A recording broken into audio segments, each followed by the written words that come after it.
So thank you very much. I appreciate to be invited in this meeting. And if you don't understand anything, some words that I'm saying, just ask me to explain better because English is not my mother language. I speak Spanish and Portuguese, but my English is not so good. But let's go. And this presentation is very, very direct, very simple, just to show how the Latin American countries manage broilers and what we do in Latin America to have a better quality of intestinal health.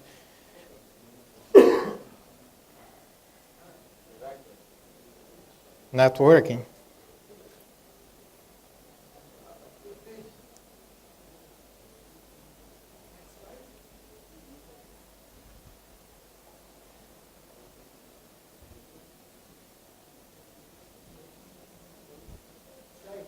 So how to change the slides?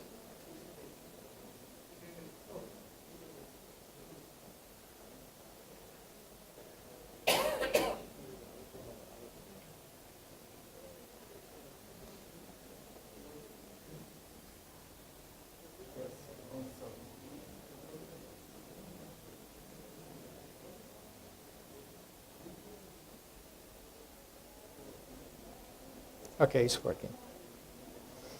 So this is my family, and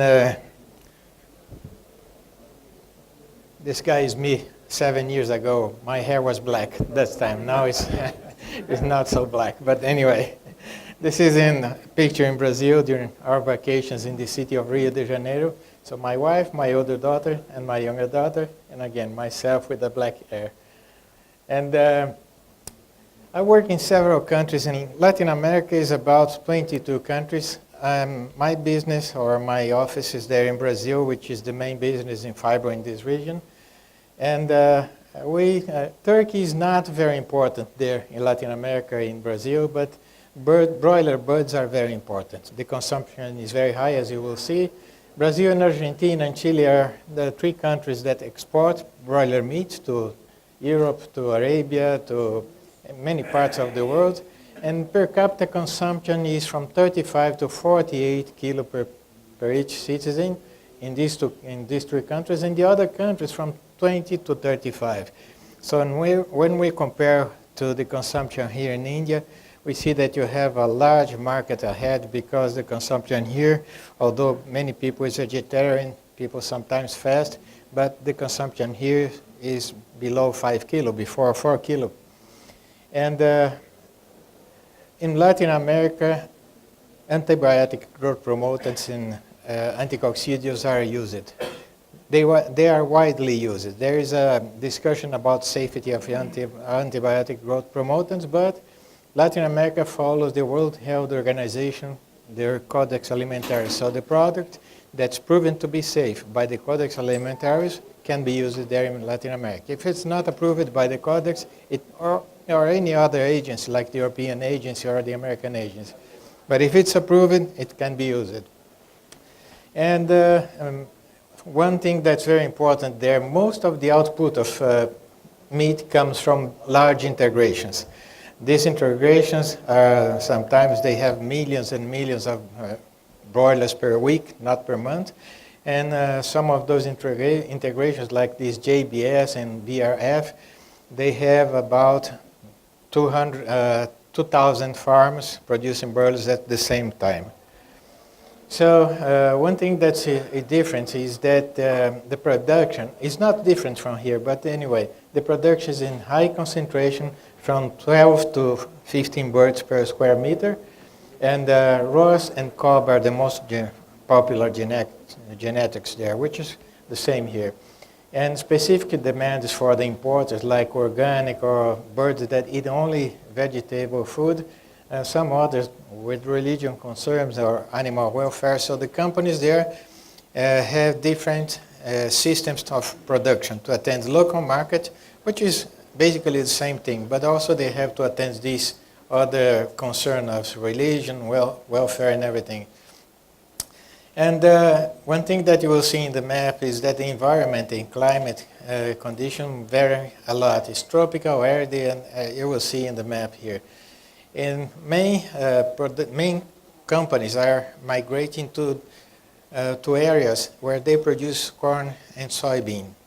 Because before that they used to bring the corn and soybean from far away, so it's a lot of expense. It was a lot of expense in fuel, transportation, and everything.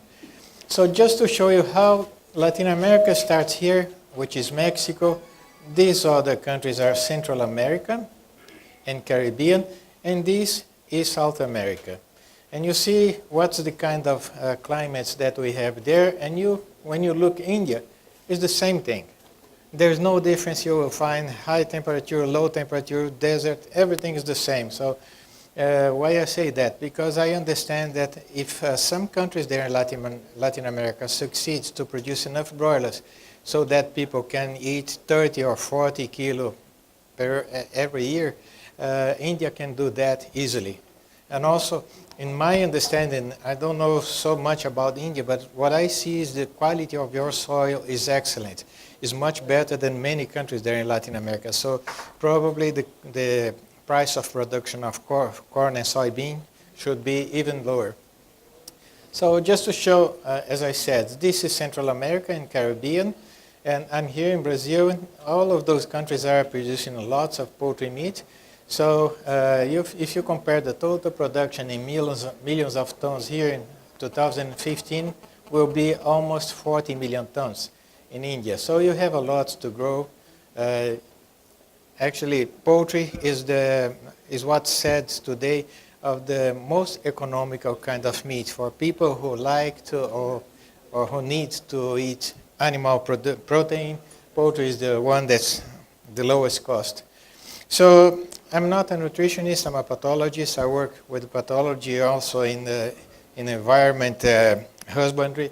But anyway, these are the typical nutrient levels of birds there in Latin America, which I put one country here, I say country A, country B, but anyway, they usually have a pre-starter feed, a starter feed, grower feed, and withdrawal feed. Withdrawal feed is from 35 days in general until 42 days or 43 days, but no more than 42 days. In North America, they like birds of 45, 47, or even 50 days because they like big birds, but it's not the case in Latin America. So these are some of the diet ingredients that are very typical.